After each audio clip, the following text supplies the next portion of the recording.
What's up, Learn Wealthy community? How's it going? We're here for our Monday morning market update. And it's a new week. Happy Monday to everybody. Hope you all have a good rest of the week. But I'd like to update you guys about the markets, see what's going on. Let's start here with the stock market. Time to take your wealth to the next level. Welcome to Learn Wealthy, your go-to channel for real estate insights, market charts, and golden opportunity. Let's build wealth together. So the last 5 days, nothing crazy. S&P, nothing crazy. Going up a little, going up trend, but nothing crazy. Nasdaq, it's just what it is. It's just another week. Going up a little bit in this trend. Tesla, one of our bottoms, went down by 3.518%. We got the bond market. Still 2-year and 10-year, it's still inverted, but it's getting closer to uninverting. And as we can see throughout history, whenever there's an inversion, right here in the, let's say on the 2020 inversion, it's really small. We can't see there, it's too small. What about 2008 recession? That one, 2008.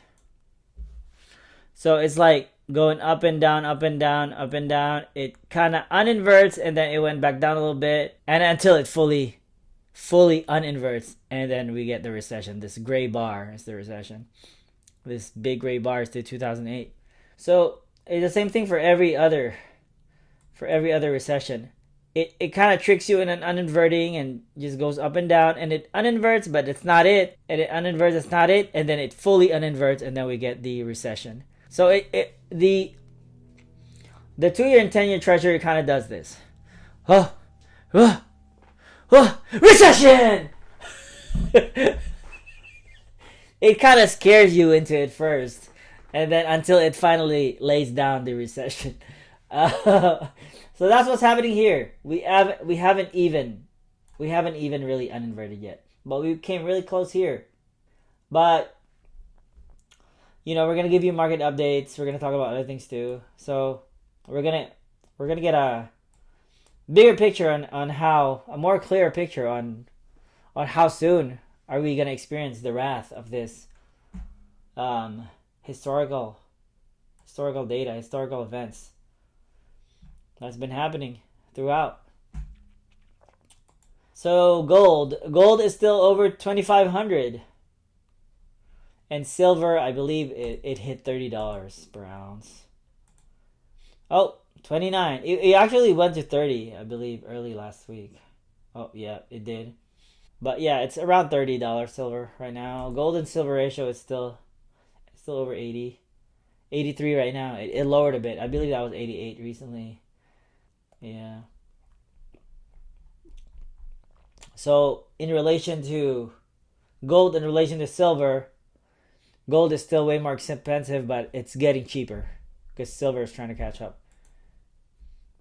Buffett indicator, stock market is still nearly twice the size of the US GDP. Over at 2022, during the tech crashes, where arguably we would have a recession already if it wasn't for the BTFP, the stock market fell down from nearly twice the size of the GDP to like just 1.5% of the GDP, 1.4% of the GDP. Another news: RFK joins Trump on the Arizona, and it looks like he's gonna be supporting Trump. This is not a political channel. It's just, that's the news that may affect our economy. Another news is Powell. Powell just had his Jackson Hole annual Jackson Hole Symposium speech, which is basically like a convention for economics. They do this yearly, and Powell gives his brief insight about the economy. And we're gonna focus on that today, on Powell's Jackson Hole. See where we're at, see where we're headed, what's going to happen to the interest rates and the unemployment and inflation. All right, so here we go. So Jerome Powell had his recent Jackson Hole Economic Symposium speech. Jerome Powell emphasized the Federal Reserve's ongoing commitment to tackling inflation, acknowledging the progress he made. He did a lot of pat himself in the back, good job kind of thing, even when the last inflation report was 2.9%. They've been hovering about 3% for like a year now anyway, and they're nowhere near their 2% goal. And what the fudge brownie is that 2% goal anyway? Quoting one of my favorite economists of all time, George Gammon, the Fed just pulled that 2% inflation out of their rears anyway. That 2% inflation does not mean economic nirvana, according to George Gammon. So that 2.9% inflation, and even if we hit 2%, does not make the 8 or 9% inflation that we had a couple years ago go away. It's still there. That 2.9% just compounds on top of that previous 8 to 9% that we had. The rate of increase of prices just slowed down. A disinflation. But the prices has not gone down. Not yet, at least. If we're staring at an inverted yield curve right in the face, nearly uninverting in a bull steepener fashion, then we might actually get a deflation. Not a good kind, though. What about rate cuts? Powell said they will be very data dependent. And if you've been watching this channel, you know the data we've been looking at are not good. From the yield curve to rising unemployment, SOMS rule, Buffett indicator, housing market, and everything else that we've talked about in this channel. If they're looking at the same things, then we're headed for a rate cut. Powell also spent a good time defending himself when he made the statement that inflation was transitory, blaming COVID, the wars, tight labor markets, etc.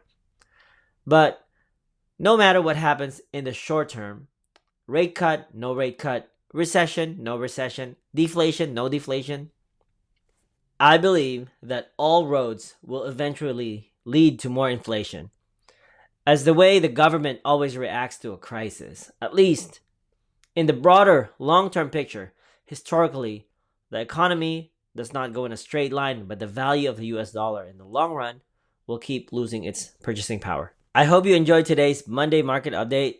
For more on finance, investing, and macro, please subscribe to Learn Wealthy and hit the bell notification to be notified. Please make a comment down below. I really want to know what you think. Powell talked a lot about inflation and its relationship with unemployment. A lot of these Fed economists have the Phillips curve in mind. To learn more about the Phillips curve, click on the next video.